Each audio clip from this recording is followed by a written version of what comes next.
You might be thinking, what is Dale going to do? How is he going to bring a Christmas message from that one? Well, all of us love Christmas. Everyone loves Christmas, am I right? Okay, most of us love Christmas.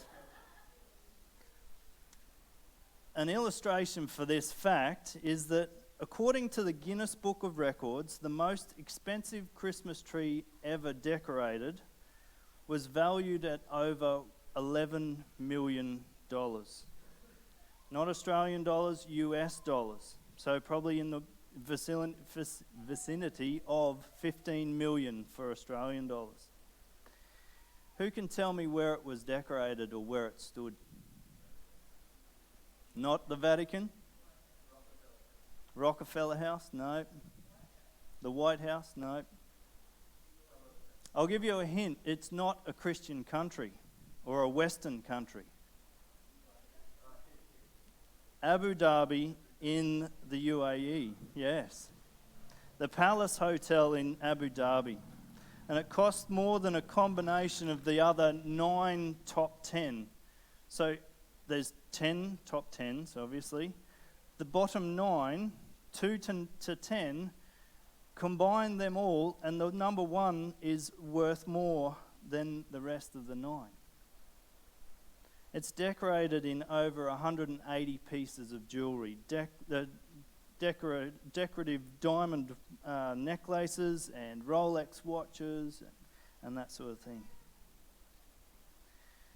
The reason why this is significant, the reason why this illustrates that everyone loves Christmas, is that a Muslim country where you dare not, for fear of death, convert to Christianity or even have a Bible in your possession, celebrates the birth of Jesus with an $11 million tree.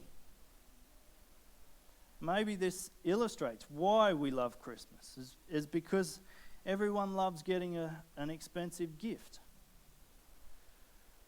Everyone loves getting any gift at Christmas time. And maybe this is the reason why Christmas has lost its true meaning.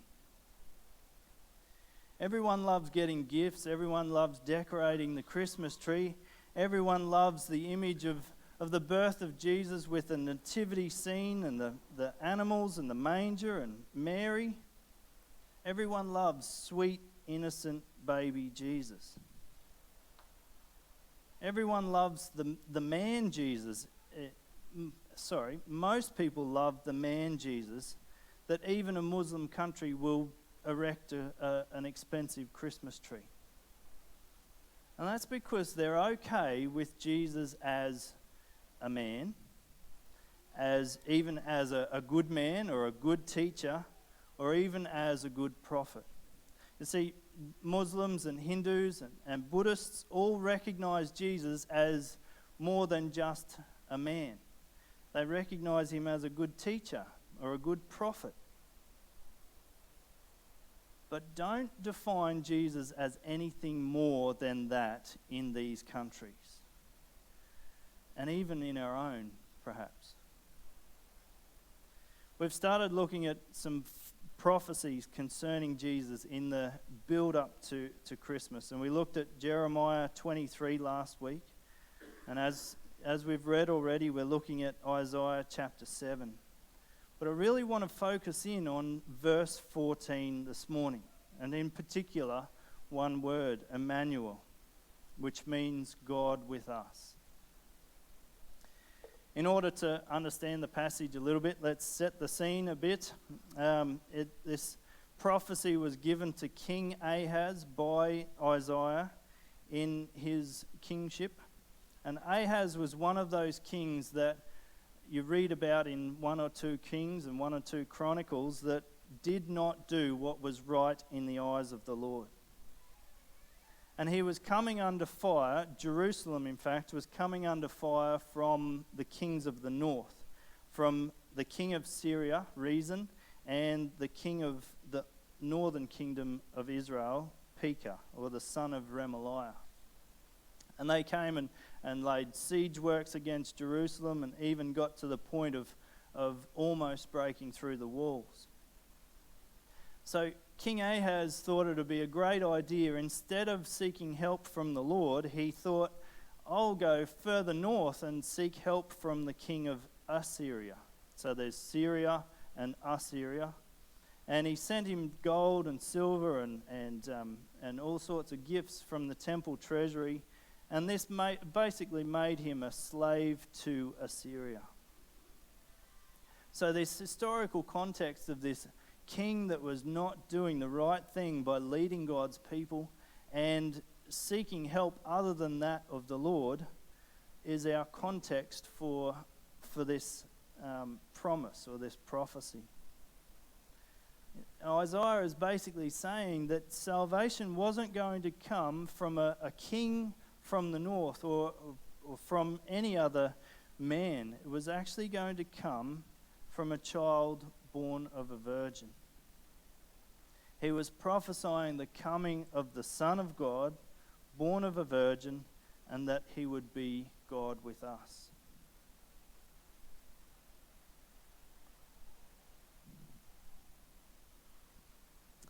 So let's look at chapter 7 of Isaiah, verse 14.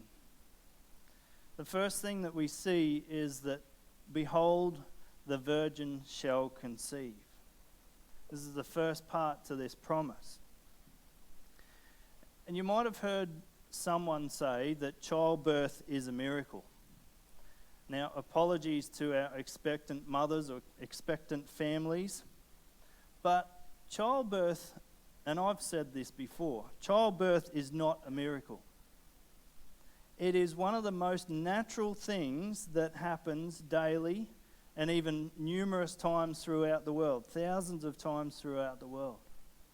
It's something that is so natural that we can predict the time of when the baby is going to arrive.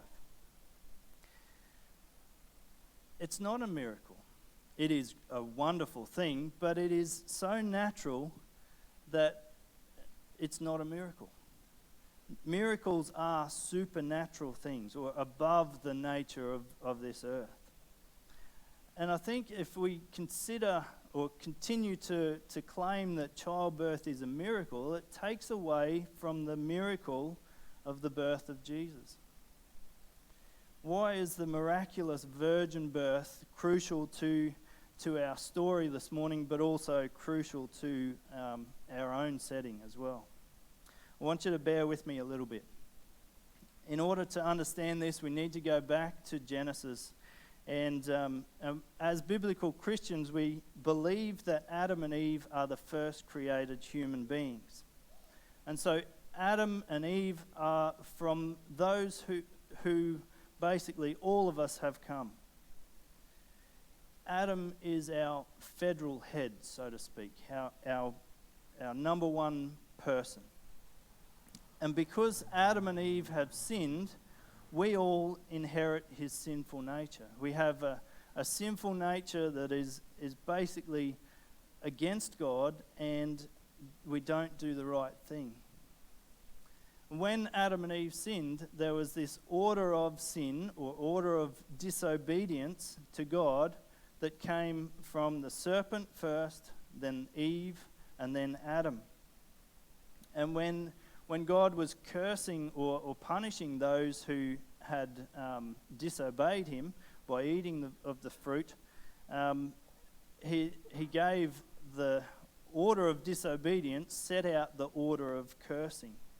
In Genesis 3 verse 15, we can see that as God is giving the curse to the serpent, he says, I will put enmity between you and the woman, and between your offspring and her offspring. He shall bruise your head, and you shall bruise his heel. So this disobedience that came in Genesis chapter 3 doesn't just put us under the curse of sin, it also makes us enemies with God. And this curse that God gave to the serpent, he said, your offspring, or your seed, and her offspring. This is where the virgin birth comes in. If Jesus was conceived in the conventional way, that would mean he would be in sin just like the rest of us. Bear with me. I hope I can convey this properly. But because of this virgin conception, he doesn't inherit the sin of Adam.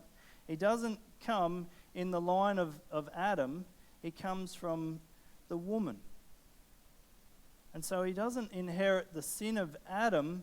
He stays sinless and therefore is able to save humanity from their sin. Are you following with me? It's another level to the sign of this miraculous birth that Isaiah is prophesying to King Ahaz.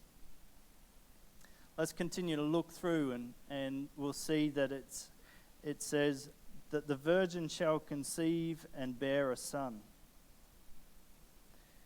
Now, Jesus was conceived by God through the woman so that he can be the Son of God and the Son of Man. I'm seeing some blank faces, so I'm hoping I'm getting this across right. But he's 100% human and 100% divine. This Son of Man and Son of God would be subject to all of the laws of nature just as we are. He would feel pain and temperature and emotions. He would cry and when he cut himself, he would bleed. And so Jesus was fully human just like you and I, and yet was without sin. Jesus knows our weaknesses and our limitations, and he knows our struggles. He knows what it's like to be tempted. But the only way in which he differs from us is that he is the Son of God and he is without sin. So this is what makes Jesus, the birth of Jesus, more than just a natural event. This is what makes Jesus more than just a good man or a good teacher or a good prophet. By being fully God and fully the Son of Man, he is able to save and take on the punishment for our sin. I'm not one for much catechism, but this reads very well. The Heidelberg Catechism from the Baptist Confession. It says, "Why must Jesus be a true and righteous man?" And the answer is, he must be a true man because the justice of God requires that the same human nature which has sinned should pay for sin. He must be a righteous man because one who himself is a sinner, he cannot pay for others. So through the divine conception and through Jesus being the Son of God and the Son of Man, he's able to save through his full divinity and his full humanity. He's able to save because he is divine. He's able to save because he is human as well. Through his death on the cross, he took on the punishment for your sin and my sin, and he bore the wrath of God so that you and I can have peace with God. And this is where the last word comes in. And he shall be called, or he shall call his name, Emmanuel. God with us. Matthew chapter 1 says in verse 22 and 23, "All this took place to fulfill what the Lord had spoken by the prophet. Behold, the virgin shall conceive and bear a son, and they shall call his name Emmanuel," which means God with us. Emmanuel. Whether you spell it with an I or spell it with an E, it means God with us. Jesus was fully divine and fully human. Jesus was God with his people. Constrained by the laws of nature and time and place, limited but yet limitless for a time. There's more to this as well. More to this prophecy that was to come. And it comes from Galatians chapter 4, verse 4 and 5. But when the fullness of time had come, I should have put that in for you so you could read along with me. But when the fullness of time had come, God sent forth his Son. So there's the divinity. Born of a woman, there's the humanity. Born under the law, so subject to the laws of nature, but also under God's law, and yet able to keep the whole law without sin. Verse 5, to redeem those who were under the law. So there is the salvation, the redemption, so that we might receive adoption as sons. Now, often it's this step in salvation that we neglect a little bit. This is what gives us so much more access to God, is the adoption as sons and daughters. There's justification, sanctification, glorification, but often we neglect this adoption. Justification, adoption, sanctification.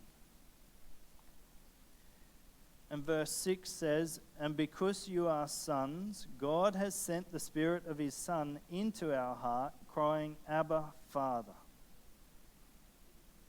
Now, when you think about adoption, we have 3 children of our own, and they are our natural children. We don't have any adopted sons or daughters, but if we were, those sons or daughters that are adopted into our family have the same sort of rights of protection or provision or access to me as their father as my natural children do. So this adoption as sons and daughters is so that we can have access to God and have his Spirit dwelling within us, God with us, so that we can cry, Abba, Father. The Baptist Confession of Faith of 1689 on adoption says that all those that are justified, God conferred in for the sake of his only Son, Jesus Christ, to make partakers of the grace of adoption. I'll read that again. To make partakers of the grace of adoption, by which they are taken into the number and enjoy the liberties and privileges of the children of God, and have his name put on them. They receive the Spirit of adoption, have access to the throne of grace with boldness, and are enabled to cry, Abba, Father. They are pitied, protected, provided for, and chastened by him, or disciplined by him, as a father, and yet never cast off, but sealed to the day of redemption, and inherit the promises as heirs of everlasting salvation. So verse 14 of Isaiah chapter 7 tells us that God would give us a sign, that a virgin would conceive and bear a son, and that he would be called Emmanuel, God with us. Jesus fulfills every part of this promise, every part of this prophecy. Jesus is God with us, so that we might be with God. So that through his life, his birth, his death and resurrection, we might have peace with God. Jesus is our Emmanuel. Now, often you'll hear people say, Jesus is the reason for the season at Christmas time. Can you imagine if at Easter we started saying, Jesus is the reason for the season? It would seem somewhat out of place, wouldn't it? But imagine if we started saying that at the start of spring or summer or winter, Jesus is the reason for the season. Jesus is our Emmanuel, God with us, so that we might be made right with God, so that we can be with God. We're going to move into a time of communion very shortly. And I invite you to be reminded of the words of Jesus from Mark chapter 14.